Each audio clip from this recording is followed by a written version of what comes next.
Bonjour mes amis, bonjour mes chers abonnés, bonjour à tous ceux qui viendront voir ma chaîne.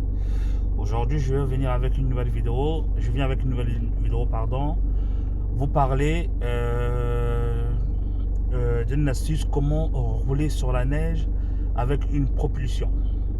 Particulièrement sur des gens qui ont des Mercedes classe C comme moi. Comme nous le savons, nous avons une propulsion, donc de roues arrière qui traînent l'avant.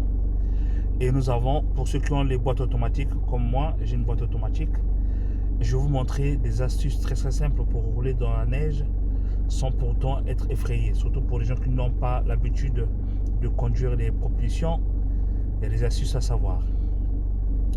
Alors, première des choses, quand on roule sur une neige, alors je vais vous montrer. Nous avons une boîte assez magique dans les classes C. Vous voyez, nous avons là une boîte. Je vais vous montrer. Nous avons là une boîte.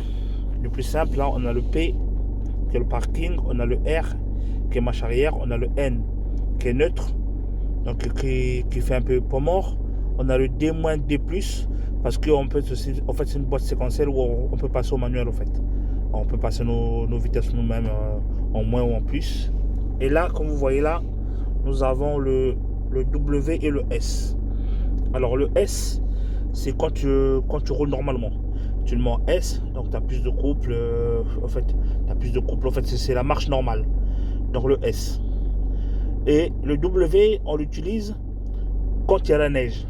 Quand il neige, vaut mieux mettre. Quand vous voyez que ça glisse beaucoup et qu'il y a beaucoup de neige sur la route, il faudra passer en W. Donc le W, quand vous l'activez, vous le voyez là.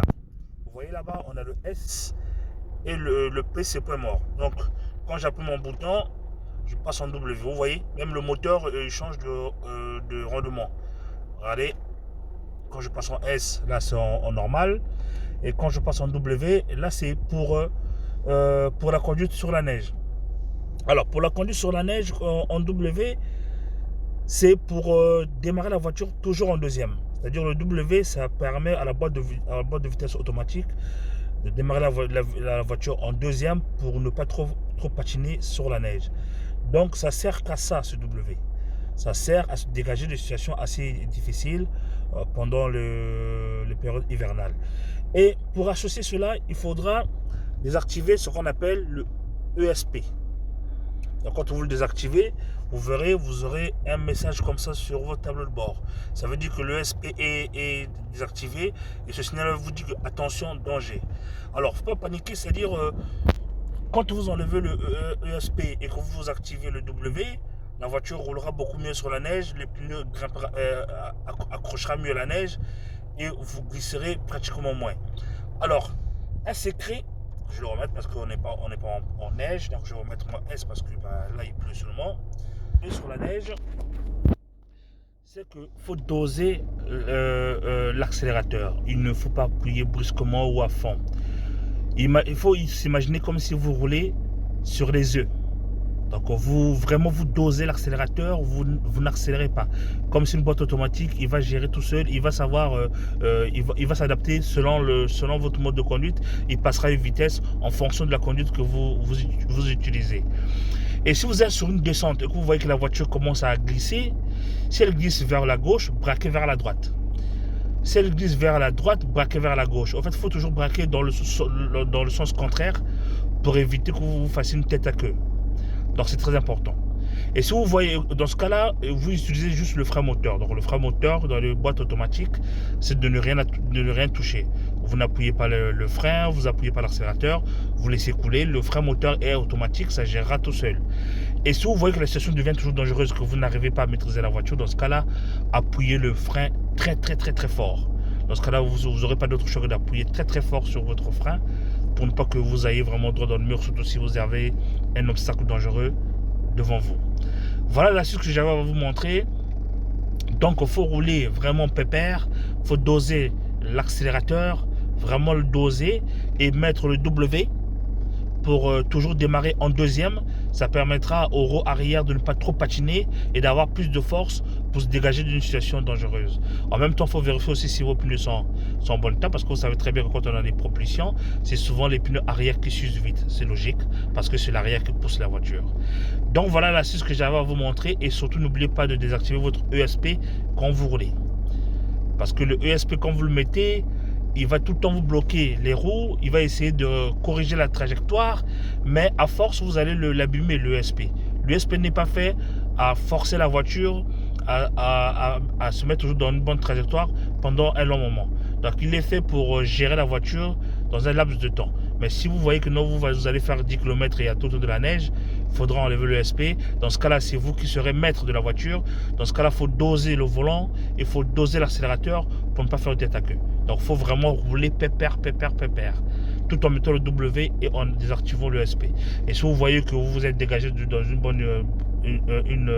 vous êtes dégagé de la neige, que la route est praticable, là vous pouvez passer en S. En S, ça sera une conduite normale, mais en W, ça sera toujours un démarrage en deuxième. Donc voilà, vous verrez que si vous mettez le W en temps normal, lorsque vous serez en arrêt, lorsque vous allez accélérer, vous verrez qu'il y aura un laps de temps. C'est normal parce que la boîte de vitesse va passer la première et la deuxième avant de démarrer. Donc il y aura un laps de temps pour démarrer. C'est pour ça qu'on met tout le temps en S. Comme ça, dès que vous appuyez, vous avez tout de suite la patate et vous êtes parti. Donc voilà ce que j'avais à vous montrer comme astuce.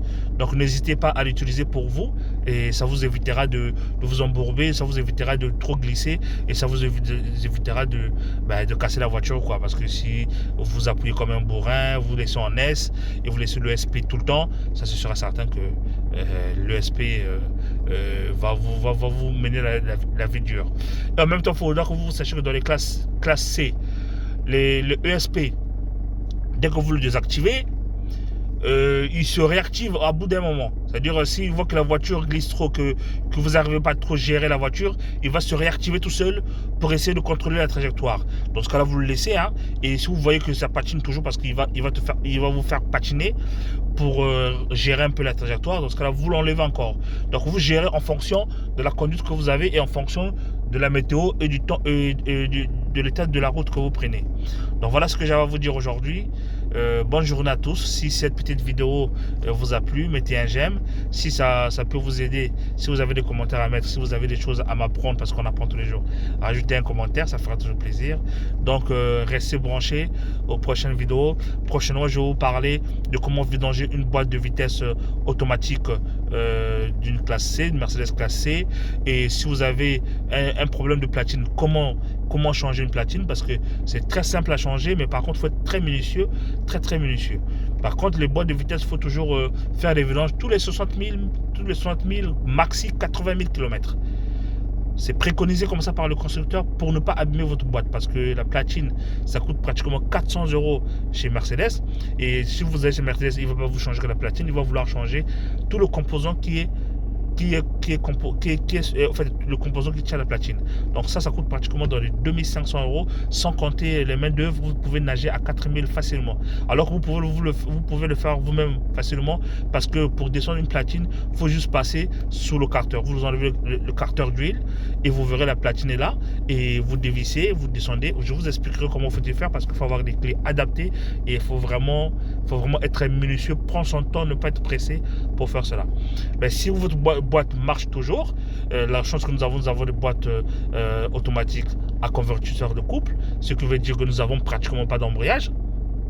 Donc il faudra toujours faire des vidanges tous les 60 000. 60 000, vous avez quand même le temps. Tous les 60 000 km, maxi 80 000. Mais moi, je fais mes vidanges tous les 40 000, tous les 50 000 km. Je préfère en prendre en avance pour être tranquille. Comme ma voiture elle a 312 000 km maintenant, je préfère faire des vidanges à temps en heure pour ne pas avoir de soucis après. Voilà ce que j'avais à vous dire aujourd'hui, et je vous dis à très bientôt. Salut à tous et prenez bien soin de vous.